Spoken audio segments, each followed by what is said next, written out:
अमरावती शहरामध्ये दुपारच्या सुमारास वादळी वाऱ्यासह मोठ्या प्रमाणात पावसाने हजेरी लावली आहे, ज्यामुळे संपूर्ण अमरावती शहरात मोठ्या प्रमाणात नुकसान झाल्याचं चित्र एकंदरीत पाहायला मिळते। आपण सध्या अमरावतीच्या जिल्हाधिकारी कार्यालय परिसरामध्ये आहोत, ज्या ठिकाणी मोठ्या प्रमाणात झाडांची पडझड झाल्याचं चित्र एकंदरीत पाहायला मिळतंय।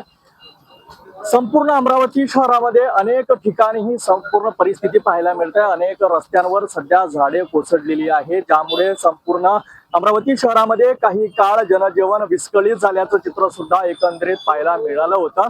अमरावती शहरातील अनेक रस्त्यांवर झाडे कोसळली, तर दुसरीकडे जर बघितलं तर काही ठिकाणी चक्क वाहतूक विभागाचे सिग्नल सुद्धा कोसळल्याचं चित्र अमरावती शहरामध्ये पाहायला मिळालंय। दुपारी 3 ते 4च्या सुमारास जे परिस्थिती बघितली तर अर्धा ते पाऊण तास पावसाने हजेरी लावली होती, ज्यामुळे मोठ्या प्रमाणात अमरावती शहरामध्ये या ठिकाणी नुकसान झाल्याचं चित्र पाहायला मिळत होतं। सध्याची परिस्थिती जर पाहिली तर महानगरपालिकेकडून संपूर्ण हे जे पडलेले झाड आहेत ते हटवण्याचं काम सुद्धा सुरू आहे। तर नगरसेवक सुद्धा रस्त्यावर उतरलेले आहेत। आपल्यासोबत नगरसेवक जुळलेले आहेत। काय सांगा, कशा पद्धतीचं पावसाने हजेरी लावली आणि काय नेमकं नुकसान झालंय अमरावती? नुकसान तर आता भरपूर आहे। मी विधी सभापती स्नेहा लुल्लाच्या पती या प्रभागात फिरून राहिलो, मला भरपूर फोन आले होते। याच्यापेक्षा जास्त नुकसान दुसऱ्यांकडे झालं आहे, पण हा जे आहे मी या सगळ्यांची जिम्मेदारी जी आहे त्याचा एकच जिम्मेदार आहे वन अधीक्षक विंचुलकर। 1 महिन्यापासून विधी सभापती स्नेहा त्यांना 3 ते 4 वेळा पत्र दिले आहे आणि स्पेशल हा रोड साठी हा प्रमुख रस्ता आहे, कलेक्टर ऑफिस आहे, कोर्ट आहे, लोकांचं येणं जाणारा प्रमुख मार्ग आहे।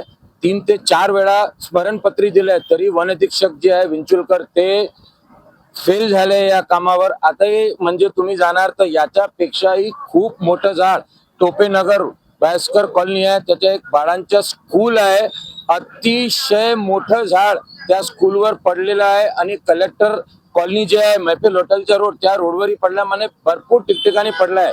जिथं जिथं मला फोन आला आहे तिथून मी तिथे स्पॉट व्हिजिट केला आहे। विंचुलकर साहेबांना, गिरी साहेबांना, खारकर साहेबांनी फोन केला आहे आणि या सगळ्या जे झाड पडले आहे याच्या सोबत जे हा अनधिकृत केबल टाकलेले आहे, केबल वायर, त्याच्याचे इंटरनेटच्या असो म्हणजे डिश टीव्हीच्या असो, या सगळं वायरला तात्काळ काढायला पाहिजे। आणि या सगळ्यांसाठी अतिक्रमण विभागालाही आपण याच्या अगोदर नोटीस दिली, नोटीस म्हणजे त्यांना नोंद दिली आहे। आणि तिनखेडे साहेब त्यांनाही सांगितलं आहे की असं आपले जे मनपाचे पोल आहे त्या पोलच्या या पोलच्या दुसऱ्या बाजूने जे तुमचे जे इंटरनेटचे केबल आणि जे बाकी केबल आहे त्यांना तात्काळ काढा, मोठी दुर्घटना होऊ शकते।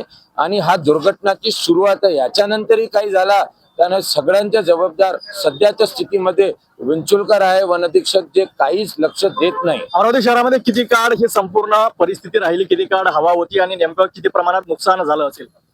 आता भरपूर किती काळ किती वेळ आहे ते तर आपण सध्या सांगू शकत नाही, कारण वेगवेगळ्या भागात वेगवेगळ्या हिशोबाने ते वादळ होती।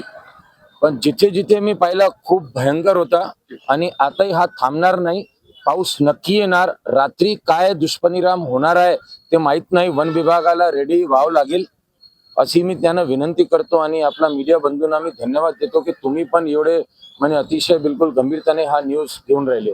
नक्कीच दुपारच्या वेळी जर अमरावती शहराची परिस्थिती पाहिली तर अनेक ठिकाणी वादळी वाऱ्यासह पाऊस कोसळला, ज्यामुळे अनेक झाडांची पडझड झाली। सध्या अमरावती महानगरपालिकेकडून संपूर्ण जे आहे तर रस्त्यावर पडलेले झाडं हटविण्याचं काम अमरावती शहरामध्ये होते आहे। सोबत मी रोजकडे पाहत राहा LS मराठी, अमरावती।